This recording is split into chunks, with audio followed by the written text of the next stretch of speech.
All right, we have Fox 5 team coverage on the big story tonight. We're going to kick things off with Stephanie Bertini live in Lower Manhattan. Stephanie. Yeah, it was a day of extremely powerful testimony. Cassie, whose legal name is Casandra Ventura, is now 38 years old. Now, she was only 19 when she met Sean Diddy Combs. They initially met in 2005. He was 37 at the time. They initially had a relationship that was professional, she said, but then it turned into a romantic relationship, which, of course, was a very high-profile relationship. Cassie is now married to somebody else, and she's pregnant, expecting her third child with her husband. She was on the stand today. You can see in these courtroom sketches, clearly emotional as she shared this powerful testimony. She talked about different things, but when it came to her relationship with Combs, initially he signed her to his record label, Bad Boy Records, Cassie said in court, and then once it became a romantic relationship, she described a relationship that was good sometimes, but also bad, she says, and included some abuse. She also talked about having a relationship with him in which she was controlled. She also talked in detail about these freak-offs, which are central to the case. Cassie sued Diddy in 2023. They settled right away, but then other victims started coming forward, and it's amounted into what is now a federal case, racketeering and sex trafficking charges. Diddy has maintained his innocence the entire time. Of course, a very high-profile case. My colleague Lisa Evers is with me. Lisa, you were in court today. Talk about what happened in court that really stood out. Well, it was a very emotional day. You know, Cassie Ventura took the witness stand for the prosecution. She is basically the cornerstone. Her entire story and experience is the cornerstone of this federal racketeering case. And she was rubbing her belly at times, as you would when you're pregnant with an unborn child. She got emotional at times, talking about this toxic relationship that she endured for many, many years, trying to paint a picture of which was very dismal and very upsetting for her too.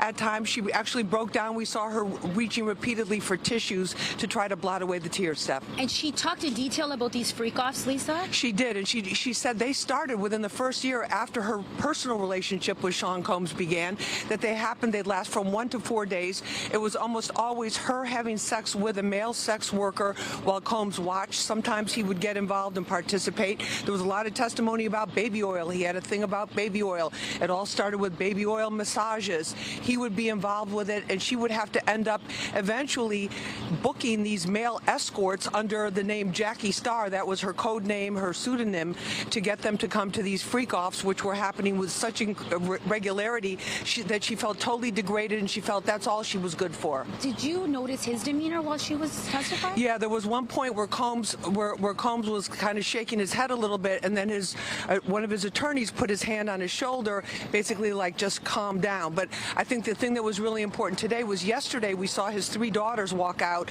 when the escort talked about the sex escapades that were going on and the freak-offs.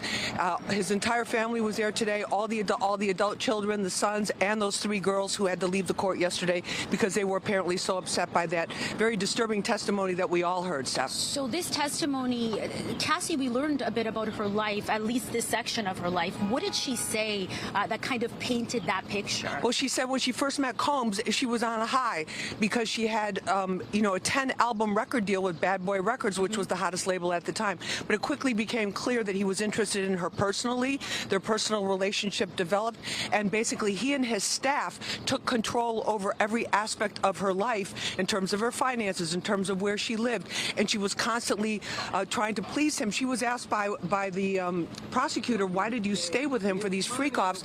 And she said, I just wanted to make him happy. That's all I cared about. And she said, I was young and confused, and there was a lot of drug use going on there. The allegations are really that he used his power to orchestrate this whole thing. That's what they're arguing, essentially. Well, exactly. And it was also key. There was a lot of detailed testimony about the involvement of his 3 personal assistants as well as his bodyguards, because that is key to the government's case to show that this was an enterprise, that this was a criminal enterprise. And so they clearly established that today, Steph. Lisa Evers in the courtroom for us. We're going to throw it back to you inside, Natasha and Steve. Very well. We appreciate it. Thanks to both of you.